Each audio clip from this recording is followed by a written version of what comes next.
दोस्तों, अब से एक हफ्ता पहले ही हमने आपको बताया था कि हमारी कैबिनेट कमेटी ऑन सिक्योरिटी की तरफ से कुछ हथियारों की खरीद को मंजूरी दी गई है, जिसके तहत हमारी वायुसेना के लिए हाई पावर रेडार को खरीदा जाएगा और हमारी वायुसेना के लिए सुदर्शन क्लोजिंग वेपन सिस्टम को भी खरीदा जाएगा और हमारी नौसेना के लिए 220 की संख्या में ब्रह्मोस ER मिसाइल को भी खरीदा जाएगा और हमारी वायुसेना के MiG-29 UPG फाइटर जेट के इंजन को भी बदला जाएगा और इन सभी हथियारों की कीमत 39,125 करोड़ रुपए होने वाली थी और आज फाइनली इन सभी हथियारों की खरीद को मंजूरी मिल चुकी है और एक कॉन्ट्रैक्ट को भी साइन कर लिया गया है। इस कॉन्ट्रैक्ट के साइन हो जाने के बाद कुछ और इंफॉर्मेशन का पता चला है और अब बताया ये जा रहा है कि हमारी वायुसेना के MiG-29 UPG फाइटर जेट में जो अब हम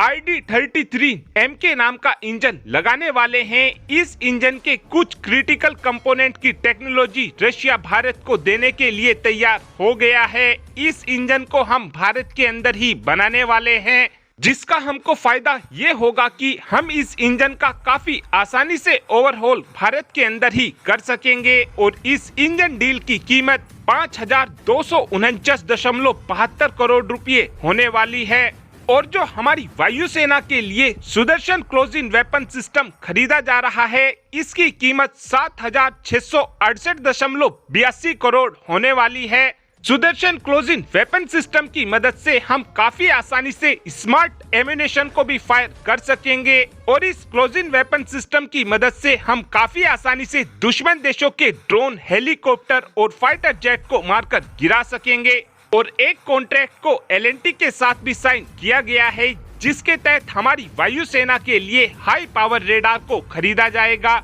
और जिस रेडार को हमारी वायुसेना के लिए खरीदा जाएगा, इसको LNT द्वारा नहीं बनाया जाता है, बल्कि इस रेडार को इजराइल में बनाया जाता है और ये इजराइल की ELM-2084 रेडार होने वाली है, जिसका प्रोडक्शन LNT भारत के अंदर ही करेगी और भारत में ही बनाकर LNT इस रेडार को हमारी वायुसेना को देगी। इसी रेडार की नेवल वर्जन को इस समय हमारी नौसेना भी इस्तेमाल करती है, जिसको इस समय ELM-2248MF स्टार रेडार के नाम से जाना जाता है, जिसकी रेंज 400 किलोमीटर के आसपास है। इस समय ये हमारी नौसेना की फ्रंट लाइनर रेडार है और जब हमारी वायुसेना को ये रेडार मिल जाएगी, उसके बाद हमारी वायुसेना की ट्रैक करने की क्षमता काफी हद तक बेहतर हो जाएगी। इस रेडार की मदद से हमारी वायुसेना 360 डिग्री में टारगेट का पता लगा सकेगी। इन सभी हथियारों में जो सबसे ज्यादा महत्वपूर्ण डील साइन हुई है, वो ब्रह्मोस मिसाइल की डील है।